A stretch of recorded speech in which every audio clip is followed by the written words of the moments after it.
বাংলাদেশে 2009 কেন হলো এটা একটু বড় দাগে চিন্তা করো, বা 2006-7 কেন হলো এটা বড় দাগে চিন্তা করো।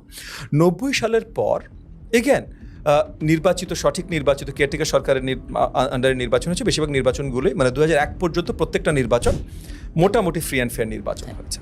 এই যে ফ্রি অ্যান্ড ফেয়ার নির্বাচন হওয়ার দরুন যেটা হয়েছে যে 90 থেকে 96 তারপর দল বদল হয়েছে, ক্ষমতার দল বদল হয়েছে। 96 থেকে 2001 তারপর ক্ষমতার দল বদল হয়েছে। 2001 থেকে 2006 তারপর আবার ক্ষমতার দল বদল হওয়া শুরু, মানে মোটামুটি পরিষ্কার ছিল যেটা হতে যাচ্ছে।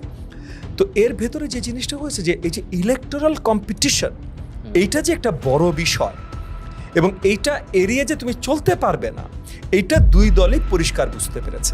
ইলেকট্রাল কম্পিটিশনের চাপের চোটে তারা দুটো রাস্তা পেল। একটা রাস্তা হলো নিজেদেরকে ইলেকট্রাল কম্পিটিশনের জন্য প্রিপেয়ার করো, এটা তারা ভেতরে ভেতরে শুরু করে দিয়েছিল। দ্বিতীয় রাস্তা হলো ইলেকট্রাল কম্পিটিশনটাই কোনোভাবে বাতিল করা যায় নাকি। 2006-এ 111 সরকার এসে তারা ইলেকট্রাল কম্পিটিশন আরও নিগুড়ভাবে তৈরি করার জায়গায়, মানে কেয়ারটেকার সরকারকে আরও এম্পাওয়ার করার জায়গায় তারা নিজেরা 2 বছর সরকার পরিচালনায় নিয়ে নিল। নিয়ে তারা বললো তারা অনেক ধরনের রিফর্মস করবে। রিফর্মস যেহেতু তারা রাজনৈতিক সরকার না, তারা ইলেক্টেড সরকার ছিল না, তারা করতে পারেনি। এখন অনেকে পিছিয়ে থাকে বলে না না অনেক কাজ করছে না ভাই, তারা করতে পারেনি।